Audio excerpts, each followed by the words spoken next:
You are on the sea. The water is calm. The sun is bright.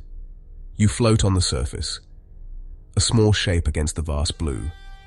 The world above is warm and familiar, but the world below is dark. It is a place of deep blues and then blackness. It is a world of pressure and cold, a kingdom hidden from the sun's reach. Here, size has a different meaning. What seems large on land becomes insignificant here.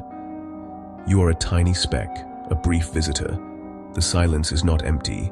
It is full of waiting. Something moves under you. It is a long shadow. It is slow. It is impossibly huge. You cannot see its face. You cannot make out its fins or its tail. You only see a shape and the glint of something sharp, like knives in a terrible smile. You feel small. You feel afraid. This is not the fear of a known threat, like a storm or a reef. It is a primal fear, the dread of being prey. It is the feeling that something ancient and powerful has noticed you. The water between you and the shadow feels thin, like glass about to break. This feeling is what the sea felt when Megalodon lived. For millions of years, this was the presence that dominated the oceans. It was not just an animal. It was a force of nature, a moving mountain of muscle and teeth. It shaped the lives of everything that swam. Whales learned to fear the deep. Seals learned to stay close to the shore. The patterns of life were drawn around the path of this hunter. Its existence was a constant heavy pressure on the world beneath the waves. The shadow was a promise of a swift and violent end. People call it Megalodon. The name means big tooth, a simple name for a creature of staggering scale, but the name is fitting. It was the teeth that first told its story. They were the first fragments of the nightmare, unearthed from the earth. They were the evidence left behind by the shadow, a record of its power written in stone. Before science gave it a name, the shadow was just a feeling, a deep-seated fear of what might lurk in dark water just beyond sight, a fear that has never truly left us. The story of Megalodon begins not in the sea, but on land. It begins with a mystery held in the hands of people long ago. For centuries, workers digging in clay pits, sailors walking along ancient seabeds found strange triangular stones. They were dark and heavy, larger than a man's hand, sharp along the edges, serrated like a saw blade, found all over the world embedded in rock layers far from any modern ocean. People did not know what they were. Too large, too perfect, too fearsome. In the Middle Ages, many thought they were petrified dragon tongues, called glossopetri, tongue stones, considered magical artifacts and objects of power, believed to ward off poison, believed to ward off evil spirits. Others thought they were fragments of the moon. The sheer size fired the imagination.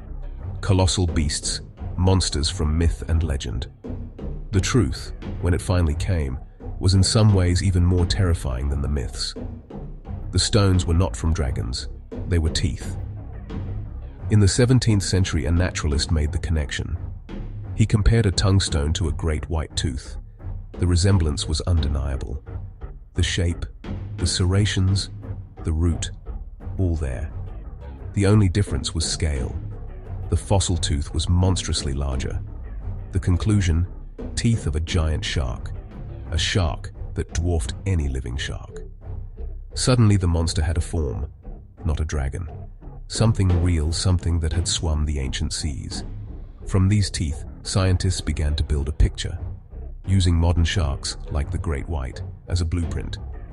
They laid out the teeth into a jaw. The jaw size was staggering, wide enough to swallow a person whole. From the jaw, they estimated the spine length, a long, heavy, powerful animal. Many scientists now agree Otodus megalodon could reach 60 feet, as long as a city bus, a giant born from a single terrifying tooth. The size of Megalodon is difficult to comprehend. It was not just longer than a great white shark, it was immensely heavier.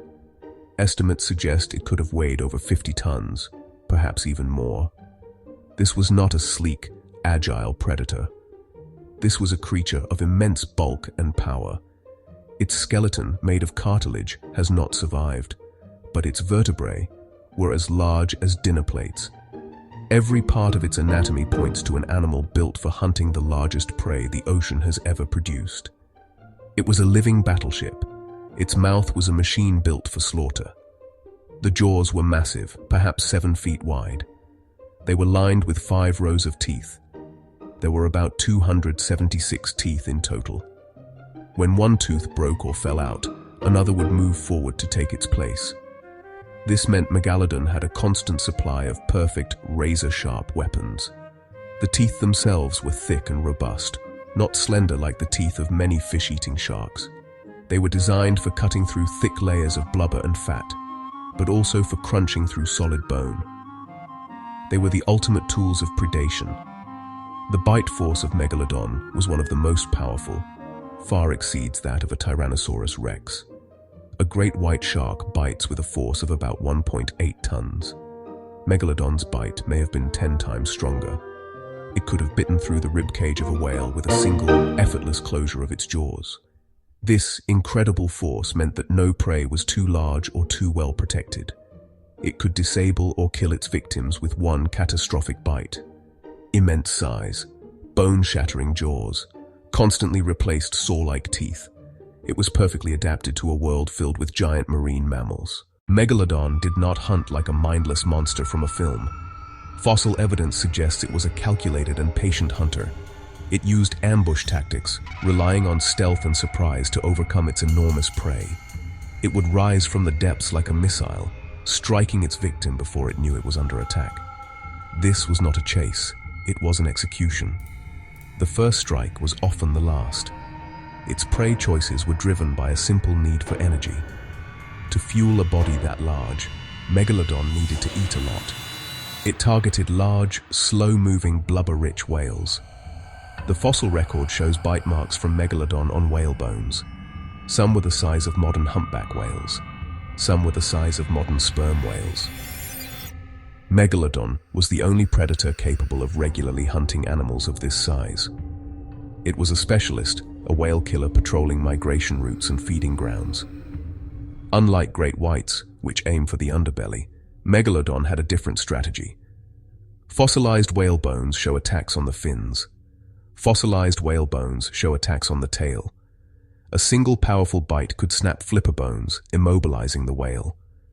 A crippled whale could not flee. It could not fight back effectively.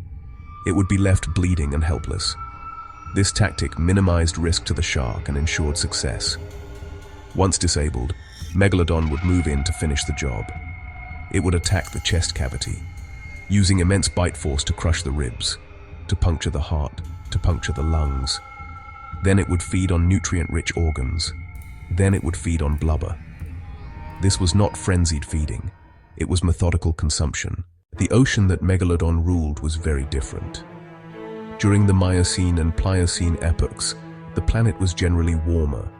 Sea levels were higher, creating vast, shallow coastal seas that teemed with life. Warm, productive waters were the perfect nursery. It began with plankton, fed vast schools of small fish. The small fish were eaten by larger fish, by seals, by sea turtles, by dolphins. At the top, the great whales. This was the golden age of whales. Dozens of species. Slower and fatter than the streamlined whales of today. There were primitive sperm whales. There were early baleen whales.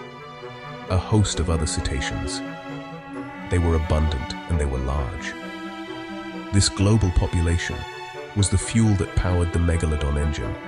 Fossil evidence shows global distribution. Every continent except Antarctica. For more than 20 million years. The sun never set on the empire of Megalodon.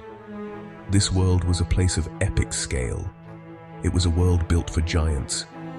It was a predator perfectly scaled. Well, you know, it really was something else. For millions of years, Megalodon was the undisputed master of the seas, but, well, no king rules forever. As the world changed, new challenges emerged from the deep. The ocean is a theater of constant competition, and Megalodon's throne was not entirely secure. The most spectacular of these rivals was a creature known as Livyatan melville, a monstrous species of sperm whale. Livyatan was a predator of terrifying proportions, It was roughly the same size as a mature megalodon. Instead of serrated, cutting teeth, it wielded enormous, conical teeth, the largest of any known animal, over a foot long. Like a modern orca on a grander scale, Leviathan was an active hunter, ramming and grasping to kill large marine animals, including other whales. Its reign was brief compared to Megalodon, but for a time, these two titans shared the ocean. Conflict was likely. Ambush and precision cutting of the shark versus brute, grasping power of the whale. The fossil record is silent on who won. The rise of competitors was a sign the world was changing. Smaller, faster-toothed whales, the ancestors of modern orcas, may have hunted in packs. They could harass a solitary megalodon, steal its kills, even attack its young. The fall of Megalodon was not a sudden event. There was no single cataclysmic battle, no asteroid from the sky. Its extinction was a slow, grinding process that played out over millions of years. Driven by climate change, sea levels dropped, nurseries disappeared, coastlines shifted, ocean currents were rerouted. The great slow-moving whales disappeared or adapted. Faster species fed in polar waters too cold for Megalodon to follow. A 50-ton body needs colossal food. When it ran short, Megalodon was outcompeted by great whites and killer whales. It faded from the fossil record. Could Megalodon still be alive? The thought is tantalizing, but science answers with a firm and quiet no. The ocean did not keep Megalodon alive, but it never stopped creating things just as terrifying.